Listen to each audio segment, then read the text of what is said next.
position this morning is that we will respond to the representation. We will do it like Senator Papers. The concept for the radical contingent in this women's march was to sort of address the frustrations that a lot of not just those of us with radical politics had, but those friends of mine and comrades of mine that were women of color, trans women, and immigrant women who felt like the main march was not addressing those really necessary issues, especially in a time like Trump, who has very vocally been antagonistic and promoted violence against those groups. And so we felt like we need to provide an alternative narrative to this sort of like liberal, very, very white, very heterosexual and cisgendered platform. I really expected like 30 people, and the last count I think was over 130 people, so and hopefully we'll get some more people along the way. No justice, no peace, no racist police. It also came from us witnessing and experiencing repeated erasure, specifically of women of color, by members of the Planning Committee, which was the Champaign County Young Democrats.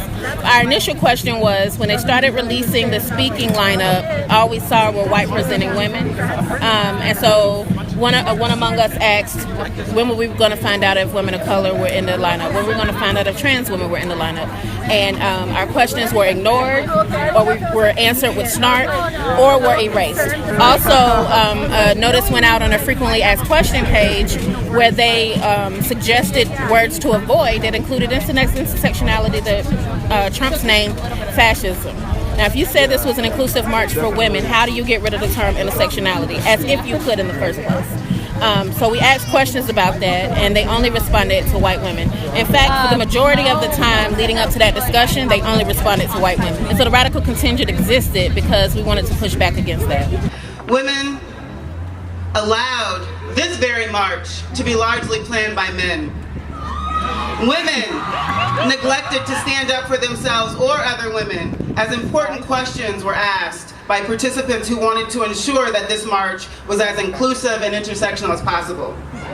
It is white women who chose white privilege over gender in the last presidential election. Yeah, that is true. And it is little white girls who are often the first people who call little black girls niggers. So you are also my oppressor. We're organizers, we're here, we're activists in this town, and we know among us who was asked and who wasn't to help in planning this, and we know that it wasn't us.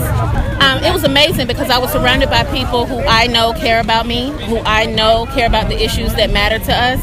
I know that we had a very inclusive and diverse range of interests. I know that it was intersectionality on our part.